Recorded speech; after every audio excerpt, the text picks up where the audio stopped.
Lupt cu demonii în fiecare seară, au promis a mie oară că se duc dar revin iară. Lupt cu kilogramele în plus deja de 10 ani. În lupta asta în afară de mine n-am dușmani. Lupt pentru carieră, diploma de avocat. Nu vreau să mor așa cum am născut sărac.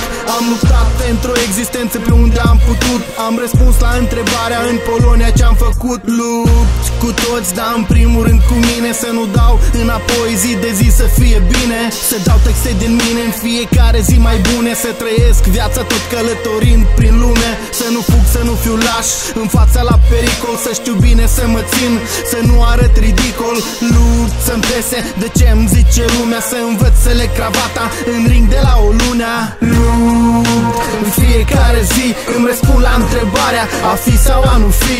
Lupt în fiecare zi, îți răspund la întrebarea to be or not to be. Lupt în fiecare zi, îmi răspund la întrebarea a fi sau a nu fi. Lupt în fiecare zi, îți răspund la întrebarea to be or not to be.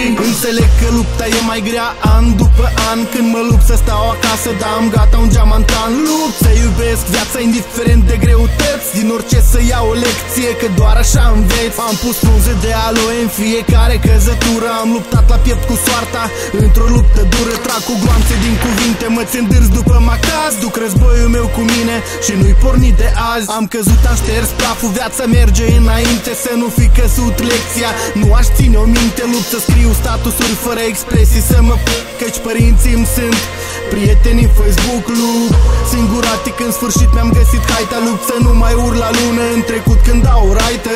Viața e o luptă, noi soldați în primul front. Lupt ca să rezist în ring până la primul gong. Lupt în fiecare zi, îmi răspund la întrebarea a fi sau a nu fi.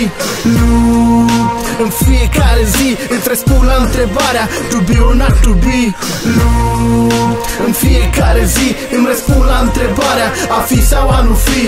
Lupt în fiecare zi, îți răspund la întrebarea to be or not to be.